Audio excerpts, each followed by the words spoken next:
High everyone, welcome back to my channel. कशा आहात तुम्ही सगळेजण? तर आज वेळ आली आहे ती म्हणजे माझी हॉस्पिटल बॅग पॅक करण्याची. सो मी आता हॉस्पिटल बॅग पॅक करायला घेते माझी. जसं तुम्हाला माहितीच आहे, आता फक्त आणि फक्त 2च आठवडे राहिलेत माझ्या डिलिव्हरी डेटसाठी. तर माहिती नाही त्याच्या आधीही होऊ शकते किंवा डेटलाही होऊ शकते. त्यामुळे म्हटलं सगळी तयारी झालीच होती, फक्त बॅग पॅक करायची बाकी होती. म्हटलं चला आज मस्त अशी बॅग पॅक करून घेऊयात. तर थंबनेलवरून तुम्हाला समजलंच असेल की आजचा जो व्हिडिओ आहे तो स्पेशल एका मदरसाठी आहे की एका जी बाई आई होणार आहे तिच्या बॅगमध्ये आपण काय काय वस्तू भरल्या पाहिजे हॉस्पिटलला जायच्या अगोदर. तर तोच व्हिडिओ असणार आहे हा. आणि मी माझ्यासाठी माझ्या हॉस्पिटल बॅगमध्ये कुठल्या कुठल्या वस्तू पॅक करते ना, हे सगळं डिटेलमध्ये मी तुमच्यासोबत शेअर करते. आणि कुठलंही प्रमोशन वगैरे मी करत नाहीये. या अगोदर मी प्रमोशन केलेलं हॉस्पिटल बॅगचं, पण आता मी जेन्युइनली तुम्हाला सांगणार आहे की खरंच कुठल्या गोष्टी आपल्याला कामी पडतील, कुठल्या नाही पडणार. मी खूप जास्त रिसर्च केलं यावरती. जवळजवळ मला असं वाटतं मला 7वा महिना असेल तेव्हापासून मी रिसर्च करत होते की खरंच आपल्याला कुठल्या गोष्टी उपयोगी पडतील, कुठल्या नाही पडणार आणि आपण कुठल्या गोष्टीमध्ये इन्व्हेस्ट करायला पाहिजे. ह्या सगळ्या गोष्टींचं मी रिसर्च केला अगोदर आणि त्यानंतर ना मग हा व्हिडिओ बनवायला घेतला. आणि त्यानुसारच मी माझ्या सगळ्या वस्तू घेतलेल्या आहेत हॉस्पिटल बॅगमध्ये पॅक करण्यासाठी. तर आज मी माझ्यासाठी बॅग पॅक करते आणि थोड्या वेळाने किंवा मग जर आज नाहीच पॉसिबल झालं तर उद्या वगैरे मी माझ्या बाळाची बॅग पॅक करायला घेणार आहे. इकडे साईडला डायपर आहेत जे मी काढून ठेवले होते साईडला, जे की या बॅगमध्ये होते, मी ठेवून दिलेले, पण ते आत्ता साईडला काढले कारण ही बॅग मला पॅक करायची आहे. आणि जे डायपर आहेत ते मी कबर्डमध्ये वगैरे ठेवून देईन. तर मी ना हा जो व्हिडिओ आहे तो बेडरूममध्ये शूट करते, त्यामुळे तुम्हाला थोडासा फोकसचा प्रॉब्लेम होऊ शकतो. जो काही फोकस आहे तो प्रॉपर येतोय की नाही मला पण माहिती नाही. आता हे सगळं व्हिडिओ एडिटिंगच्या वेळी मला समजेल, पण ठीक आहे. जास्त वेळ वाया न घालवता आपण पटकन असा व्हिडिओला स्टार्ट करूयात. सर्वात अगोदर मी इकडे एक लिस्ट बनवून घेतलेली एवढ्या प्रोडक्टची, ज्याच्यामध्ये म्हणजे बॅगमध्ये मला कुठल्या कुठल्या वस्तू पॅक करायच्यात ना त्या सगळ्यांची लिस्ट आहे. ही मी लिस्ट यामुळे काढली आहे की मला ऐन टाईमला विसरायला नको की कुठली गोष्ट ही राहिली आहे. असं होऊन जाईल आता मी पॅक करेल आणि ऐनवेळी मला जेव्हा गरज पडेल त्या वस्तूंची हॉस्पिटलमध्ये तेव्हा मला असं नको व्हायला की मी ही वस्तू घरीच विसरली आहे. तर आता या लिस्टनुसार ना मी एक एक वस्तू बॅगमध्ये पॅक करणार आहे. तुम्ही सुद्धा अशीच एक लिस्ट बनवून घ्या. जर तुम्ही प्रेग्नंट असाल तर तुमच्या हॉस्पिटल बॅगमध्ये तुम्ही ह्या सगळ्या वस्तू ॲड करा, म्हणजे तुम्हाला काही प्रॉब्लेम होणार नाही. आणि असं होतं की अगोदर ना जुन्या काळामध्ये तुम्हाला माहितीच आहे की हॉस्पिटल बॅग वगैरे असं काहीही विषय नव्हता. ते लोक जेव्हा बाळ होईल, जेव्हा डिलिव्हरी होईल त्यावेळेसच ते 2-3 काय असतील त्या गोष्टी घेऊन जात होते. पण आता काळ बदललाय, दुनिया बदलली आहे, माणसांचे विचार बदलले, सगळ्या गोष्टी बदलल्यात. त्यामुळे आपण पण बदलायला पाहिजे, मला तरी असं वाटतं. आणि आपण हॉस्पिटलमध्ये ॲडमिट असतो त्यावेळी आपली ती सिच्युएशन नसते की आपण कुणाला तरी सांगावं की तू हे नाही हे घेऊन ये आणि त्यांनी आणलेलं आपल्याला आवडल नाही आवडणार, ह्या सगळ्या गोष्टी असतात. त्यामुळे मला असं वाटतं की आपण अगोदर सगळी तयारी करून घेतलेली बरी असते, जेणेकरून आपल्याला ऐन मोमेंटला ना दुसऱ्यांवरती डिपेंड राहण्याची गरज नसते. सो त्यामुळे ह्या सगळ्या गोष्टींची लिस्ट मी केली आहे. तर चला आता एक एक गोष्टी आपण बॅगमध्ये पॅक करायला घेऊ. तर सर्वात अगोदर आपल्याला लागणार आहे आपली हॉस्पिटलची फाईल आणि आपले डॉक्युमेंट्स, कारण आपल्याला हे सगळ्यात जास्त इम्पॉर्टंट आहे. बाकी गोष्टी एक वेळेस तुम्ही घरी विसरलात तरी चालेल, पण हॉस्पिटलची फाईल आणि डॉक्युमेंट जे असतात ते तुम्हाला विसरून चालणार नाही आहे. हे सगळ्यात जास्त इम्पॉर्टंट असतं, कारण डिलिव्हरीच्या वेळेला आपल्या 1st मंथपासून 9th मंथपर्यंत आपले रिपोर्ट्स, आपल्या टेस्ट जे काही असतं स्कॅन वगैरे ते सगळं बघूनच डॉक्टर ठरवतात पुढच्या गोष्टी.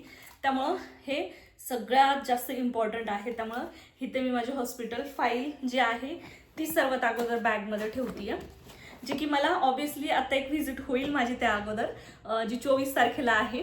तर त्या व्हिजिटला मला फाईल लागेल तेव्हा मी ती काढून घेईन आणि परत बॅगमध्ये पॅक करेल. त्यानंतर ना आपलं सेकंड आहे मॅटर्निटी गाऊन. तर मॅटर्निटी गाऊनबद्दल एक सगळ्यात इम्पॉर्टंट गोष्ट आहे जी मी तुम्हाला सांगू इच्छिते ती म्हणजे तुम्ही ना तुमच्या बॅगमध्ये एक असा गाऊन ठेवा किंवा एक असा ड्रेस ठेवा जो खूप जास्त खराब झालेला असेल किंवा तुम्हाला तो आवडत नसेल आणि तुम्हाला तो फेकून देण्याची इच्छा असेल, असा ड्रेस तुम्ही ठेवू शकता. कारण आपण जेव्हा हॉस्पिटलमध्ये ॲडमिट होतो, जेव्हा आपली डिलिव्हरी होते, त्यावेळेस तुम्हाला तर माहितीच आहे ब्लिडिंग खूप जास्त होते आणि त्या ब्लिडिंगमध्ये ना ड्रेस खूप जास्त खराब होतो, जो नंतर न घालण्याच्या अजिबात कामीच राहत नाही आणि तो आपल्याला फेकून द्यावा लागतो. त्यामुळे मी ना इथे एक गाऊन घेतलेला आहे. खरं तर मी गाऊन घालत नाही, घातला जरी तर एखाद्या वेळेस नाईटला यूज करते, मला आवडत नाही गाऊन, पण तरी हा एक असा गाऊन मी घेतलेला आहे जो की थोडासा खराब झालेला आहे आणि तो फेकून देता येईल. त्यामुळे मग मी हा असा एक गाऊन घेतलेला आहे जो ब्लिडिंगमध्ये मी हा यूज करून ह्याला एक दिवस वगैरे वेअर करून हा फेकून देईल. त्यामुळे या गोष्टी प्रत्येक व्हिडिओमध्ये तुम्हाला बघायला नाही मिळणार, पण मी तुमच्यासोबत शेअर करते की तुम्ही असा एक गाऊन ठेवा. कारण मी माझ्या बहिणीला, माझ्या फ्रेंड्सला, ज्यांची कुणाची डिलिव्हरी झालेली ना, त्यांच्या सगळ्यांना बोलून मी हा व्हिडिओ करते किंवा मी सगळ्या गोष्टी जमा केल्यात. तर त्यांच्या सगळ्यांच्या एक्सपिरियन्सवरून तरी मी हेच ऐकलंय की आपला जो ड्रेस असतो पहिला, तरी जेव्हा डिलिव्हरी होते नेमकी त्यावेळेस आपल्याला आपला जो ड्रेस आहे तो फेकून द्यावा लागतो, कारण तो खूप जास्त खराब होतो ब्लिडिंगने. त्यामुळे मी हा असा एक गाऊन घेतलाय जो मी बॅगमध्ये पॅक करते. त्यानंतर ना फिडिंग जी कुर्ती आहे आपली, फिडिंग कुर्ती म्हणा किंवा मॅटर्निटी गाऊन म्हणा, तुम्ही जे काय बोलाल ते तुमच्या हिशोबाने, तुमच्याकडे जे ड्रेस असतील तुम्ही ते ड्रेस घेऊ शकता. तर मी इथे हे 2 घेतलेले आहे. हा तर तुम्हाला माहितीच आहे, मी रेग्युलर यूज करते, बटनवाला आहे, जेणेकरून बाळाला मला फीड करायला एकदम इझी जाईल. त्यानंतर हा एक आहे, याची लिंक मी तुम्हाला डिस्क्रिप्शनमध्ये देईल किंवा प्रोडक्ट टॅग करते. माझे आत्ता जे काही प्रोडक्ट आहे ते सगळं टॅग करते किंवा लिंक देते, तुम्ही ऑर्डर करू शकता. हा एक आहे, हा झिपवाला गाऊन आहे, जेणेकरून बाळाला फीड करायला इझी जाईल. त्यानंतर ना नॉर्मल डिलिव्हरी जर झाली तर आपण मोस्टली 2 ते 3 दिवस हॉस्पिटलमध्ये ॲडमिट असतो आणि सीझर जर झालं, सी सेक्शन, तर त्याला 4 ते 5 दिवस ठेवतात, मी असं ऐकलेलं आहे. पण मी जे आहे ना ते 3 तुम्हाला दाखवले ते फिडिंग कुर्ती घेतलेले आहे. म्हटलं जर एक्स्ट्रा आपल्याला गरज पडलीच तर घरून कुणीही आणू शकतं, घरजवळच आहे हॉस्पिटलपासून. त्यामुळे मी फक्त सध्या 3 पॅक करते. त्यानंतर ना सगळ्यात इम्पॉर्टंट म्हणजे हा जो ड्रेस आहे तो न्यू आहे. मी फक्त एकदा वेअर केला होता फोटोज आणि रील्स शूट करण्यासाठी, पण रील्स तर काही झाल्या नाही, फोटोज झाले होते, तुम्ही बघितलाच असेल. तर हा जो ड्रेस आहे तो मी घरी रिटर्न येता वेळी घालेल, जेव्हा आपलं घरचे वेलकम करतील माझं आणि माझ्या बाळाचं, त्यावेळेस मी हा ड्रेस वेअर करेल. आणि मी स्पेशली त्यासाठीच हा घेतला होता की बाबा चला आपण हॉस्पिटलमधून जेव्हा रिटर्न येऊ ना तेव्हा छान असं रेडी होऊन येऊ घरी. आणि शक्यतो मी बाळाला सुद्धा सेम कलरचा ड्रेस वेअर करणार त्यावेळेला, पण बघू जर ते जमलंच, पॉसिबल झालंच तर मी नक्कीच करेल. सो हा एक ड्रेस आहे घरी रिटर्न येण्यासाठी, हॉस्पिटलला मी हा काही वेअर करणार नाही आहे. तर अशा प्रकारे मी 3 जे ड्रेस आहेत ते घेतलेत आणि हा घरी रिटर्न येण्यासाठी. त्यानंतर ना मी लिस्टमध्ये बघूनच सांगते तुम्हाला, जेणेकरून मी पण विसरायला नको. त्यानंतर ना मॅटर्निटी पॅन्टीज. तर मॅटर्निटी पॅन्टीज कुठल्या यूज करायच्या ना, हे एक मी तुम्हाला बोलते की खूप जास्त इन्व्हेस्ट करत बसू नका तुम्ही. म्हणजे मी बरेचसे व्हिडिओ बघितले, बऱ्याच व्हिडिओमध्ये असं सांगतात की तुम्हाला कम्फर्टेबल फील व्हायला पाहिजे, असं तसं ह्या त्या सगळ्या गोष्टी. ते ठीक आहे, ते योग्यच आहे, पण एकदम तुम्ही 1000, 1200, 700, 800 एवढ्या रेंजमध्ये तुम्हाला मॅटर्निटी पॅन्टी घेण्याची अजिबात गरज नाही आहे. मी स्क्रीनला साईडला फोटो देते, तुम्ही सेम त्या पॅन्टी ऑर्डर करा किंवा घ्या ऑफलाईन. मी सुद्धा त्याच घेतलेल्या आहे, मी तुम्हाला आता इथे दाखवत नाही, फक्त मी फोटो देते आणि मी हे सांगते की मी सुद्धा त्याच पॅन्टी घेतलेल्या आहे. कारण या पॅन्टी सुद्धा आपल्या खूप जास्त खराब होतात ब्लिडिंगने आणि आपल्याला त्या फेकूनच द्यावं लागतात 5 ते 6 दिवसानंतर, कुणी 1.25 महिन्यानंतर फेकतं. सो त्या हिशोबाने तुम्ही त्याच पॅन्टी घ्या ज्या एकदम स्वस्तात असतात आणि आपल्याला त्यावरती जास्त इन्व्हेस्ट करण्याची गरज नाही आहे. आणि हे सगळं मी दुसऱ्या कुणाच्या तरी एक्सपिरियन्सवरून बोलते आहे, त्यामुळे मी सुद्धा तेच करते.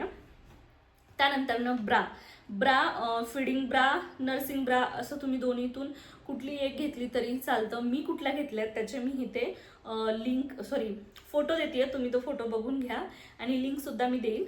सो तुम्ही तिथून ऑर्डर करू शकता. सो त्यासुद्धा मी पॅक केल्यात. त्यानंतर ना स्कार्फ. तर स्कार्फ आपल्याला 2 गोष्टीसाठी लागेल. एक म्हणजे कानाला बांधण्यासाठी. आता माझी डिलिव्हरी पावसाळ्यात येते, तर पावसामध्ये थोडीफार थंडी असतेच. जर तो ऊन कमी झालं तर ठीक, नाही कमी झालं तर मी पण कानाला बांधेल की नाही बांधेल ह्याची गॅरंटी नाही आहे. पण जर पावसाळ्यामध्ये हिवाळ्यामध्ये तुमची डिलिव्हरी येत असेल तर तुम्ही स्कार्फ घ्या कानाला बांधण्यासाठी. पण मी ना कानाला बांधण्यासाठी स्कार्फ तर नाही घेतलाय, त्या जागी मी घेतलाय तर म्हणजे कॉटन. तर हा एवढा कॉटन मी घेतलाय पॅक करून एका पॉलिथिनमध्ये, जो की मी कानात टाकेल आणि कदाचित कुठल्या दुसऱ्या गोष्टीसाठी कॉटन आपल्याला गरजेचा पडला तर हा एवढा कॉटन मी घेतलाय. त्यानंतर ना स्कार्फ. तर स्कार्फ आपल्याला अजून एका गोष्टीसाठी लागेल, तो म्हणजे फिडिंग करता वेळी. हॉस्पिटलमध्ये बाहेरून बरेचसे लोक येतात आपल्या बाळाला बघण्यासाठी, आपल्याला बघण्यासाठी. तर ते आल्याच्या नंतर ना फिडिंग करायला आपल्याला थोडंसं ऑकवर्ड वाटू शकतं किंवा घरातले जे मेंबर असतात त्यांच्यासमोर सुद्धा ऑकवर्ड वाटू शकतं. त्यामुळे हा एक स्टोल घेतलाय मी. याला छान वॉश केलंय, माझं रेग्युलर यूजचाच आहे हा. तर याला छान वॉश केलंय, प्युअर कॉटनचा आहे, कडक उन्हात वाळवलं. तर हा स्टोल मी पॅक करते जेणेकरून मी अंगावर घेईल आणि फिडिंग करू शकेल बाळाला. फिडिंग स्कार्फ पण मिळतो, पण मला नाही वाटत की त्यामध्ये आपण इन्व्हेस्ट करायला पाहिजे. जर खूपच आपल्याला बाहेर जाण्याची गरज पडते नंतर, तर मग नंतर मी इन्व्हेस्ट करेल त्यामध्ये. सध्या तरी मी इन्व्हेस्ट नाही करत आहे. त्यानंतर ना मी घेतलेत सॉक्सचे मी इथे 2 पेअर घेतलेत. तर सॉक्स मी घेतलेत हे असे अंगठ्यावाले, जेणेकरून आपल्याला यावरती स्लीपर सुद्धा वेअर करता येईल. तर थंडी असेल तर मी सॉक्स जे आहे ते यूज करेल, नसेल तर नाही यूज करणार. तरी पण मी इथे 2 पेअर घेतले सॉक्सचे. 2 गोष्टी आहेत, एक म्हणजे ॲडल्ट डायपर आणि एक म्हणजे मॅटर्निटी पॅड जे असतात ते. तर मी ह्याच्यामधून कुठलं तरी एकच चूज केलंय. मी काय घेतलंय ना हे तुमच्यासोबत शेअर करते. तर मी नुआच्या मॅटर्निटी पॅन्टीज घेतल्यात. यामध्ये 5 पॅन्टीज आहेत आणि तुम्हाला जर मॅटर्निटी पॅन्टीज व्यवस्थित नाहीच मिळाल्या तर तुम्ही ॲडल्ट डायपर सुद्धा घेऊ शकता. वेगवेगळ्या ब्रँडचे असतात, जे कम्फर्टेबल असतात ना आपल्यासाठी ते तुम्ही चूज करा तुमच्या कम्फर्टनुसार किंवा तुमच्या जी तुम्हाला जितकी इन्व्हेस्ट करायची ना त्यानुसार. यावरती मी काही बोलणार नाही. सो मी माझ्या पद्धतीने मला हे बेस्ट वाटले, त्यामुळे मी हा जो ब्रँड आहे तो चूज केला आहे. ह्याची सुद्धा मी लिंक देईल किंवा प्रोडक्ट टॅग करते. सो हे 5 पॅन्टीचं मी पॅक घेते. सो हे सगळंच मी सोबत घेऊन जाणार आहे. आणि हे चूज केल्यामुळे मी मॅटर्निटी जे पॅड्स असतात ते मी म्हणजे घेतलेले नाही आहेत बॅगमध्ये, कारण मला असं वाटतं की मी हॉस्पिटलमध्ये एवढे दिवस तर नाही राहणार आणि जेवढे दिवस राहील तेवढे दिवस मी या पॅन्टीज यूज करेल. त्यानंतर जर मला गरज पडलीच तर मी कुणाला पण सांगून मेडिकलवरनं ते लगेच ऑर्डर करून घेऊ शकते किंवा मग कुणाला तरी म्हणेल की तुम्ही मला आणून द्या, मी ते यूज करते. सो अशा गोष्टी होतील, त्यामुळे मी फक्त पॅन्टीज घेतल्यात, पॅड्स नाही घेतले. त्यानंतर तुम्हाला लागेल पॅन्ट्स. तर मी ना इथे एकच प्लाझो पॅन्ट्स घेतली आहे जी की नवीन आहे आणि हिला ना इथे नॉट दिलेले, जेणेकरून तुमचं पोट खूप जास्त असेल किंवा नसेल तरी पण तुम्ही हिला वेअर करू शकता. तर इथे एक प्लाझो पॅन्ट्स घेतलेली आहे मी, माहिती नाही वेअर करणं होईल की नाही होईल, पण तरी एक सोबत ठेवली की आपल्याला ऐनवेळी प्रॉब्लेम नको, त्यामुळे एक प्लाझो पॅन्ट मी सोबत ठेवली आहे.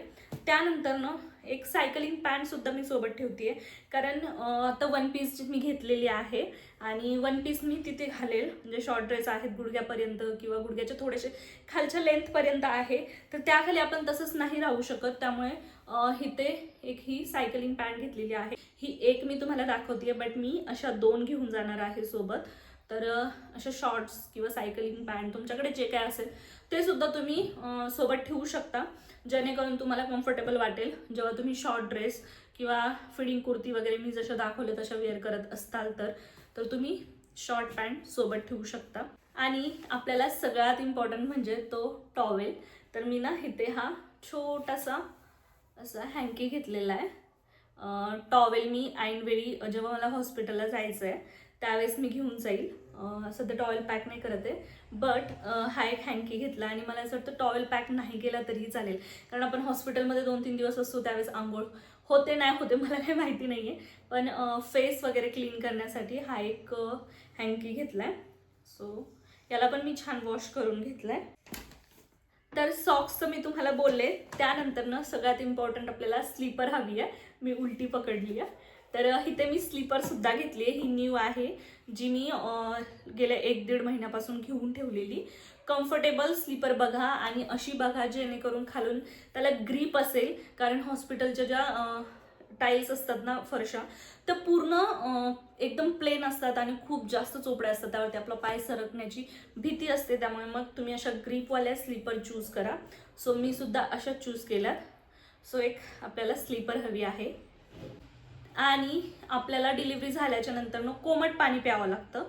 त्यामुळे मी तुम्हाला सजेस्ट करेल की कोमट पाणी पिताना ना तुम्ही प्लास्टिक बॉटल यूज करू नका. म्हणजे घरचे तुम्हाला प्लास्टिक बॉटलमध्ये पाणी आणून देतील, सो तुम्ही ते यूज करू नका.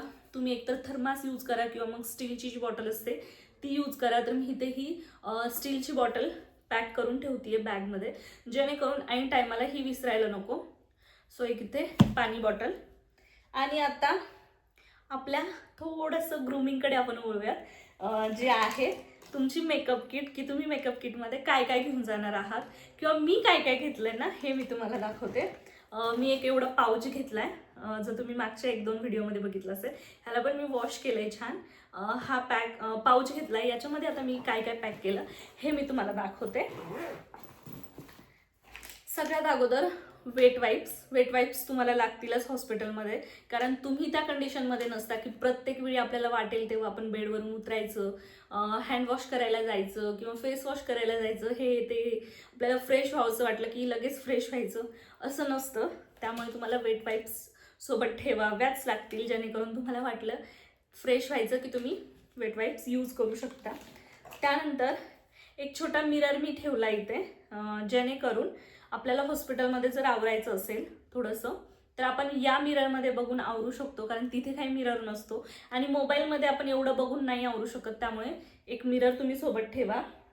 एक रबर, जे हेअर रबर असतं ते तुम्ही सोबत ठेवा, वेणीसाठी तुम्हाला काम येईल. मी एक्स्ट्राचे 2 टाकले होते, पण आता हे काढून ठेवते, हे एकच ठेवते. त्यानंतर एक क्लच मी घेतलाय. क्लच केसांना आपण कधी लावायचं असेल किंवा घरी रिटर्न येतावेळी आपल्याला रबर लावायची इच्छा नसेल आणि क्लचर लावायचं असेल तर क्लचर एक ठेवलाय. त्यानंतर एक फेस वॉश ठेवलाय. माहिती नाही हे यूजमध्ये येईल की नाही येणार, तरी पण मी सोबत ठेवलंय. एक डेटॉलची सोप ठेवली आहे. एक छोटीशी सोप तुम्ही सोबत ठेवाच, कारण आपल्याला हँड वगैरे वॉश करायचे असतील तर किंवा मग कशासाठीही लागू शकते, त्यामुळे तुम्ही एक सोप सोबत ठेवा. टूथब्रश, त्यानंतर टूथपेस्ट, हे छोटंसं पॅकेट जे तुमच्यासोबत जर कुणी राहत असेल हॉस्पिटलमध्ये, एखादं फॅमिली मेंबर, तर त्यांच्यासाठी सुद्धा काम येईल आणि तुमच्यासाठी सुद्धा काम येईल. सो टूथब्रश आणि टूथपेस्ट. नंतर एक कंगवा, डेटॉलची एक बॉटल ठेवली आहे, जी कामी येऊ शकते हॉस्पिटलमध्ये, कशासाठी सुद्धा येऊ शकते. ह्याचा यूज मी नाही सांगू शकत, पण ऐनवेळी आपल्याला लागेलच डेटॉल, त्यामुळे डेटॉल एक ठेवलं. हँड सॅनिटायझर, मी माझ्या मागच्या व्हिडिओमध्येच बोलले होते की सॅनिटायझर मी यासाठी घेतलं आहे की कुणी येईल हॉस्पिटलमध्ये भेटण्यासाठी, तर ते जे कुणी येईल ते बाळाला घेईल, तर मी त्यांना तसं डायरेक्ट देणार नाही. अगोदर हँड सॅनिटाईज करायला लावणार आणि नंतर मग बाळाला त्यांच्याकडे देणार. त्यामुळे हँड सॅनिटायझर एक ठेवलं आहे. आणि खरं तर ही जास्मिन ऑइलची बॉटल आहे, पण मीला गरम पाण्यात स्वच्छ धुवून घेतलं आहे आणि त्याला अजिबात वास राहिलेला नाही आहे तेलाचा. त्यानंतर मी ह्याच्यामध्ये मॉइश्चरायझर टाकलेलं आहे, तुम्हाला दिसतच असेल. तर हे मॉइश्चरायझर मी मला तिथे हॉस्पिटलमध्ये लावण्यासाठी घेतलं आहे, जे की मला कंटिन्युअसली लागतं. आणि माझ्याकडे मॉइश्चरायझरची खूप मोठी बॉटल आहे, मी तुम्हाला कधीतरी दाखवेल. तेवढी बॉटल तर मी घेऊन नाही जाऊ शकत हॉस्पिटलमध्ये, त्यामुळे मी ह्याच्यामध्ये हे पॅक केलं आहे. सो ह्याच्यात मॉइश्चरायझर आहे, कारण आपली त्यावेळेस स्किन खूप ड्राय पडते, मी असं ऐकलं आहे डिलिव्हरी झाल्याच्या नंतरनं. त्यामुळे तुम्ही मॉइश्चरायझर नक्कीच ठेवा. त्यानंतर एक लिप बाम, सो हा माझा फेवरेटवाला लिप बाम आहे. लिप बाम मी सोबत ठेवला आहे. त्यानंतर ॲक्च्युली ह्याच्यामध्ये ना पावडर आहे आपली, जी व्हाईट टोनवाली पावडर आहे ना, ती मला असं वाटतं, मी गावी जात होते, म्हणजे पुण्याला होता मी राहायला, पुण्यावरनं गावाकडे मी येत होते, तर त्यावेळेस असं झालं होतं की मला पावडर घ्यायची होती, पण मला ऐनवेळी ना कुठला डब्बाच सापडला नाही. त्यामुळे मी ह्याच्यामध्ये हे पावडर टाकली होती, तर ती जसंच तशीच होती. म्हटलं चला ही आता आपल्याला हॉस्पिटलमध्ये जर लावायची इच्छा झालीच तर आपण घेऊन जाऊ शकतो. त्यामुळे मी हे असंच उचललं. आणि ही बोरोप्लसची छोटीशी डब्बी आहे. तर ह्याच्यामध्ये काय घेतलं मी तुम्हाला दाखवते. ह्याच्यामध्ये ना मी एक इयरिंग घेतलं आहे, माहिती नाही तुम्हाला दिसतंय की नाही, तर पण याच्यामध्ये एक इयरिंग आहे. जेव्हा आपण हॉस्पिटलला ॲडमिट होतो त्यावेळेस असं होऊन जातं, आपली पूर्ण ज्वेलरी आपल्याला रिमूव्ह करून जावं लागते, नाकातलं, कानातलं, गळ्यातलं वगैरे सगळ्या गोष्टी. कदाचित नॉर्मल डिलिव्हरीला नसतं हे सगळं, सी सेक्शनला असतं, पण तरी पण मी जातावेळी सगळं काही रिमूव्ह करून जाणार. कारण तिथे गेल्याच्या नंतर डॉक्टर जर बोलले की हे सगळं काढून टाक, तर कुणाकडे देणार, काय करणार, त्याच्यापेक्षा घरून जातावेळीच ना सगळं काही रिमूव्ह करून जाणार. आणि मग जेव्हा रिटर्न यायची वेळ येईल तेव्हा माझ्याकडे काहीतरी असायला हवं, जेणेकरून माझा थोडासा लुक जो आहे तो बेटर होईल. त्यामुळे मी याच्यामध्ये एक इयरिंग पॅक केलेला आहे. आणि सगळ्यात लास्ट म्हणजे ती लिपस्टिक हवीच असते आपल्याला. ऑब्विसली लिपस्टिक लावल्यावर तिथं जरा थोडंसं फ्रेश वाटतो आपण, त्यामुळे एक लिपस्टिक घेतली आहे. त्यानंतर ना मी एक गोष्ट तुमच्यासोबत शेअर करायचं विसरले, ती म्हणजे कॅप. मी तुम्हाला बोलले की स्कार्फ आपल्याला हवं असतं कानाला बांधायला, पण ना मी इथे एक कॅप घेतलेली आहे. तर ही न्यू आहे, हिला सुद्धा मी वॉश केलं होतं. तर ही कॅप मी यूज करेल हॉस्पिटलमध्ये जर गरज पडलीच तर हिला पण मी सोबत ठेवते आहे. अशा प्रकारे आपल्या या लिस्टमध्ये जे काही सगळं होतं लिहिलेलं मी, त्या सगळ्या गोष्टी तुमच्यासोबत शेअर केल्यात. तर ह्या सगळ्या गोष्टी मी हॉस्पिटल बॅगमध्ये पॅक करणार आहे. आणि तुम्हाला जर असं वाटत असेल की याच्यामध्ये ना काहीतरी एक्स्ट्राचं झालंय किंवा काहीतरी कमी आहे तर मला नक्की कळवा. म्हणजे मी हॉस्पिटलला जाण्याच्या अगोदर ती गोष्ट माझ्या बॅगमध्ये ॲड करेल, किंवा जी गोष्ट कामीची नाही आहे ती काढून टाकेल आणि जेवढं लागतंय मला तेवढंच मी घेऊन जाईल. सो माझ्या व्हिडिओमुळे तुम्हाला काहीतरी हेल्प होईल मला असं वाटलं, म्हणून हा व्हिडिओ मी शूट केला आहे. आणि कदाचित माझ्याकडनं काही राहून गेलं असेल तर मला ते पण सांगा. तर हा असा खायचा आपला हॉस्पिटल बॅगचा राडा होता, जो की मी आत्ता पूर्ण पॅक केला आहे. आणि आता ह्या सगळ्या गोष्टी ज्या आहेत त्या व्यवस्थित ठेवून देते, कारण मला आता बाळाची बॅगसुद्धा पॅक करायची आहे, तीसुद्धा पॅक करायला घेते आणि त्याचासुद्धा व्हिडिओ तुमच्यासोबत नक्की शेअर करेल. तर हा व्हिडिओ तुम्हाला कसा वाटला कमेंट बॉक्समध्ये कळवा. चॅनलवर नवीन असाल तर चॅनलला सबस्क्राईब करा. तर चला भेटू आपण अशाच एका नवीन आणि इंटरेस्टिंग व्हिडिओमध्ये. तर तुम्ही स्वतःची काळजी घ्या. बाय.